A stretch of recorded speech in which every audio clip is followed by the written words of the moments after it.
What's poppin'? It's Shwa with Pop Cultured. I just got out of seeing Chris Stuckmann, fellow YouTuber's first movie ever, Shelby Oaks, and this is just my out of theater reaction.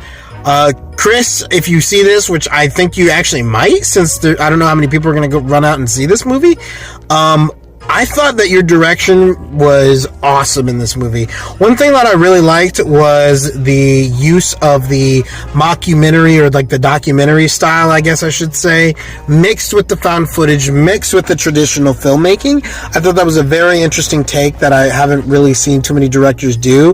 It's usually one or the other. You pick one of those three, but mixing them all together, it seems seamless, like that we would be watching home videos and stuff, and that's where the home found footage would come from, and then they would be interviewing her about the disappearance. I thought that that was very smart and a great storytelling device. Another thing that I thought was great from the direction was I thought the acting was actually pretty decent. A lot of times in these first-time director movies, you can tell that the actors are kind of cheap, and I think of like Paranormal Activity or even some of the spin-offs for like The Conjuring, where the acting is just not good. But I thought here that the acting, I believed pretty much all of it. I thought it was right around what you'd expect for a horror movie, so none of that really bothered me either. One scare, I forget what it was, but one scare scared the absolute crap out of me. Me and my brother jumped out of our seats, so I thought that was all great.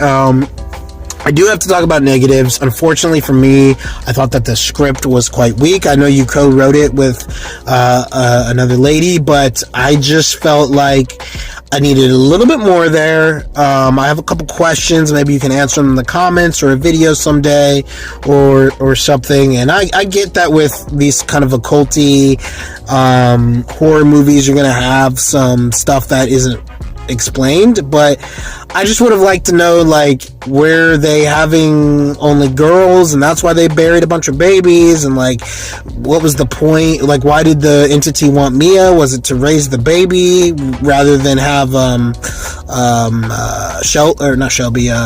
Riley? Like, why did the entity want Mia specifically? Stuff like that. So another thing that bothered me story wise is normally in these types of movies, like, the cops don't get involved, and it's up to our main hero or main group of heroes to go investigate the scary prison or whatever. But in this film, they didn't even bother. She didn't even bother going to the cops and telling them, like, hey, look what I found, like, check it out. Because I mean, normally they ignore the protagonist and then they have to go and investigate, and that's kind of the justification for them, like, risking their butts. But in this,